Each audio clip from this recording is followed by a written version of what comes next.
तो देखिए हम लोग 55 नंबर क्वेश्चन पढ़ रहे थे और कट गया था, इसलिए मैं यहाँ फिर से बता रहा हूँ कि निम्नलिखित में से कौन सा मानव गतिविधियाँ एवं सभ्यता के प्राक ऐतिहासिक काल का सही कालक्रम है।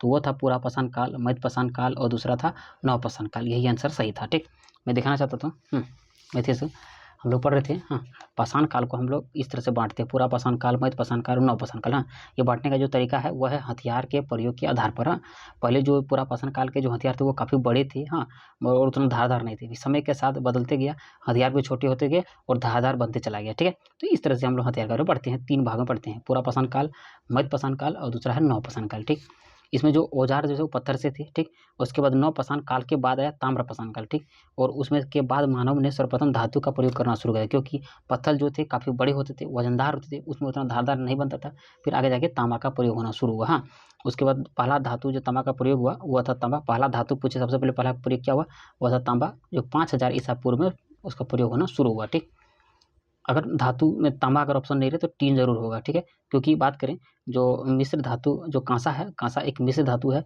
वो तांबा और टीन से मिलकर बनता है। ठीक, अब उस तरह हम यहाँ बोल रहे थे, यही वीडियो बंद हो गया था। हम लोग बोल रहे थे इतिहास को। इतिहास को खासकर हम लोग 3 भागों में पढ़ते हैं। एक था प्रागैतिहासिक काल, दूसरा था आद ऐतिहासिक काल और जो तीसरा था ऐतिहासिक काल। हाँ, अगर तीनों की बात करें, तीनों में अंतर क्या था कि प्रागैतिहासिक काल में जितने भी इतिहासकार हम लोग पढ़ते हैं कि यहाँ पे जो भी व्यक्ति अगर लड़ रहे थे, पहली बात उसको लिखित का कोई ज्ञान नहीं था, मतलब लिखित के बारे में उसे कोई नॉलेज नहीं था। हाँ, पढ़ना लिखना उसे नहीं आता था। ठीक, जब पढ़ना लिखना ही नहीं आता था, उसके बाद यहाँ पे हमको कुछ नहीं मिला, उसके बाद यहाँ पे हमको कोई पुरातात्विक स्रोत भी नहीं मिलता कि पुरातात्विक स्रोत की ये वो कैसे रहते थे, ये कैसे रहते थे, ये हमको कहीं कुछ नहीं मिला। हाँ, तो ये भी हमको नहीं था, मतलब कि प्रागैतिहासिक काल में कुछ मिला ही नहीं है। सब मतलब बात करें तो एक अनुमान है, कुछ मिला ही नहीं है। सुना, उसके बाद जब लिपि का आविष्कार हुआ, हाँ, तो यहाँ लिपि नहीं था, फिर यहाँ लिपि बना। हाँ, क्या बोला, लिखित साक्ष्य हमको मिला है, मतलब लिखित साक्ष्य हमें मिला आद ऐतिहासिक काल में। हाँ, लेकिन इसे हम लोग पढ़ नहीं पाए, मतलब लेकिन इसे हम लोग पढ़ नहीं पाए। हाँ, लेकिन इसे हम लोग पढ़ नहीं पाए। हाँ, पढ़ नहीं पाए। इसी के अंतर्गत आएगा हम लोग का हड़प्पा सभ्यता। सुने कि नहीं, ये उसके बारे हम लोग जानते तो हैं लेकिन उसका पढ़ नहीं पाए। ठीक, और ऐतिहासिक काल के बारे हम लोग सब जान गए, उसका लिपि भी पढ़ लिए हैं, उसके कहानी को भी जान गए हैं कि कैसे हुआ था, क्यों हुआ था। ठीक, लेकिन आदि ऐतिहासिक काल के बारे में भी हम लोग का चल रहा है। जिस दिन हड़प्पा के बारे में हम लोग पढ़ लेंगे तो वो फिर आगे जाके ऐतिहासिक काल में कन्वर्ट हो जाएगा। ये इस तरह से हम लोग पढ़े थे। चलिए, चौथा हो गया, 5वां हो गया था। अब आते छठा क्वेश्चन पर। देख रहे छठा क्वेश्चन,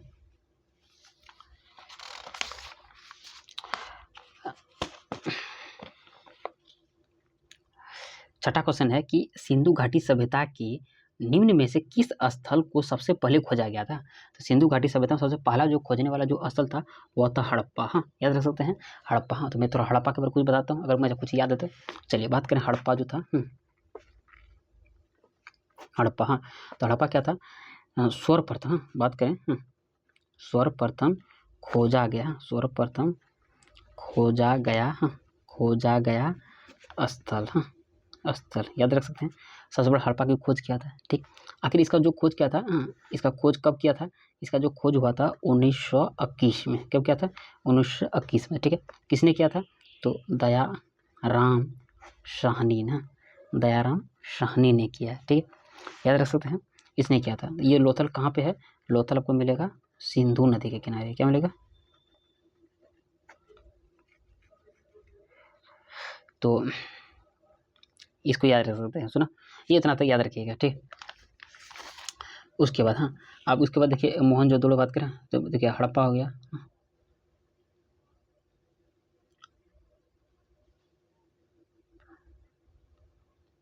उसके बाद देखिए बात करें यहाँ जो था एक लोथल था। हाँ, ये बात करिए कहाँ आपको मिलेगा, ये आपको गुजरात में मिलेगा, गुजरात में।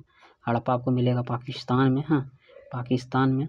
मोहनजोदड़ो भी आपको मिलेगा पाकिस्तान में। हाँ, पाकिस्तान में। हाँ, ये सब देख सकते हैं पाकिस्तान में। और कालीबंगा जो आपको मिलेगा वो आपको मिलेगा तो राजस्थान में। हाँ, तो इसको आप याद रख सकते हैं। तो चलिए आगे क्वेश्चन की बात करते हैं। क्वेश्चन है, हाँ, 7वां क्वेश्चन देख सकते हैं। क्वेश्चन है कि हड़प्पा सभ्यता का कौन सा शहर विशिष्ट रूप से मनके बनाना, सीप काटना, धातुओं की वस्तुएं बनाना, मुहर बनाना और तराजू का निर्माण आदि कार्यों सहित शिल्प उत्पादन के लिए समर्पित था। तो वो कौन सा स्थान था। ऑप्शन था मोहनजोदड़ो, नागेश्वर, हड़प्पा और चौहूदड़ो। हाँ, इसमें जो सही आंसर होगा वो है चौहूदड़ो। हाँ, तो चौहूदड़ो के बारे में हम लोग थोड़ा जान लेते हैं, क्योंकि क्वेश्चन में ही लिखा है चौहूदड़ो। हाँ, तो बात करेंगे चौहू, दिख रहा आपको।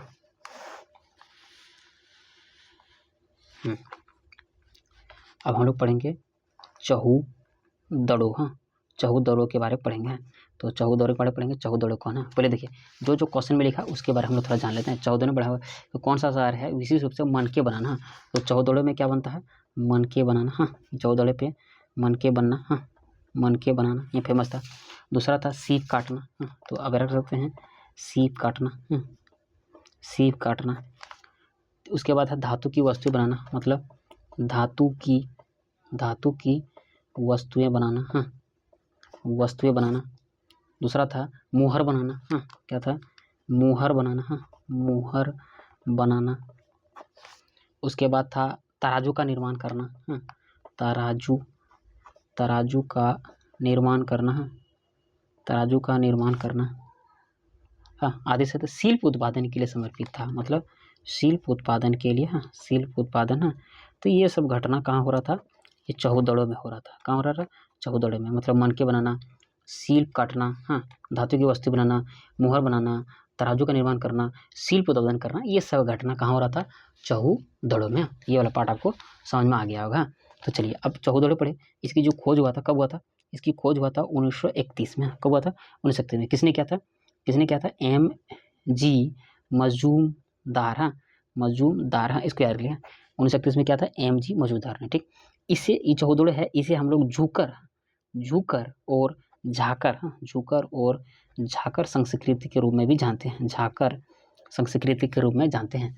झूकर और झाकर संस्कृति के रूप में हम लोग इसे जानते हैं। ठीक, बात करें ये जो चौहूदड़ो जो था वह एकमात्र ऐसा स्थल था, ये मैं लिख देता हूँ। बात करें यह एकमात्र ऐसा स्थल था, एकमात्र ऐसा स्थल था। हाँ, स्थल था, यह स्थल है, जहाँ से वक्राकार ईंट मिला है। वक्राकार ईंट मिला है। हाँ, इसे याद रख सकते हैं, इम्पोर्टेंट है। वहाँ से हमें एक वक्राकार ईंट मिला है। तो ये वाला आपको समझ में आ गया था। चलिए आगे बढ़ते हैं। चलिए 8वां क्वेश्चन बात करते हैं। मोहनजोदड़ो कहाँ स्थित है। ऑप्शन है खैबर पख्तूनख्वा। हाँ, खैबर पख्तूनख्वा। हाँ, उसके बाद पंजाब, बलूचिस्तान और सिंध। तो जब भी पूछे कि मोहनजोदड़ो कहाँ स्थित है, हाँ, तो मोहनजोदड़ो मिलेगा आपको सिंध में। कहाँ मिलेगा, सिंध में। तो ये डी वाला आंसर सही होगा। हाँ, अब इसे याद रख सकते हैं। सुना, तो मोहनजोदड़ो कहाँ आपको स्थित है, वो आपको मिलेगा सिंध में।